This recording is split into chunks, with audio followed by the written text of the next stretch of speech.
విశాఖపట్నంలో శాసన మండలి విపక్ష నేత బొత్స సత్యనారాయణకు పోలీసులతో స్వల్ప వాగ్వాదం చోటు చేసుకుంది. జబ్బర్పేటలోని మత్స్యకార కుటుంబాలను పరామర్శించేందుకు పార్టీ నేతలు కార్యకర్తలతో కలిసి వెళ్తూ ఉండగా అంబేద్కర్ జంక్షన్ వద్ద పోలీసులు ఆయనను అడ్డుకున్నారు. తన వెంట ఉన్న కార్యకర్తలందరినీ అనుమతించాలని బొత్స పోలీసులను కోరారు. అయితే పోలీసులు ఆంక్షలు విధించడంతో ఆయన తీవ్ర అసంతృప్తి వ్యక్తం చేశారు.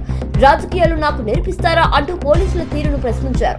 మత్స్యకార కుటుంబాలను కలిసేందుకు వెళ్తుంటే అడ్డుకోవడం సరికాదని బొత్స మండిపడ్డారు. పోలీసులతో కొద్దిసేపు వాగ్వాదం జరగడంతో అక్కడ స్వల్ప ఉద్రిక్తత పరిస్థితి ఏర్పడింది.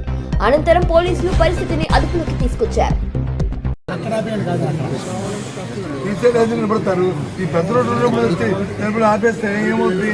అక్కడ నుంచి ఆపుతాను పోస్తాను ఎందుకు ఉంటున్నాం అదే జనం అన్నప్పుడు ఏంటి వెహికల్ ఆపేయండి పర్వాలేదు నడిచి వస్తారు. జనం అన్నప్పుడు ఏంటి మీ రిస్ట్రిక్షన్ మంచి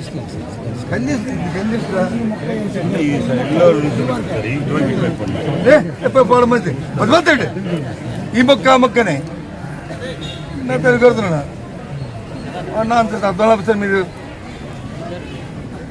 ఏమన్నా కామన్ సెన్స్ తప్పితే ఎంతవరకు చెప్పిన అంతవరకు దీని అప్పుడు ఇంకేంటి ఈ రూట్లో ఇంకెవరు కట్టు చెప్పండి.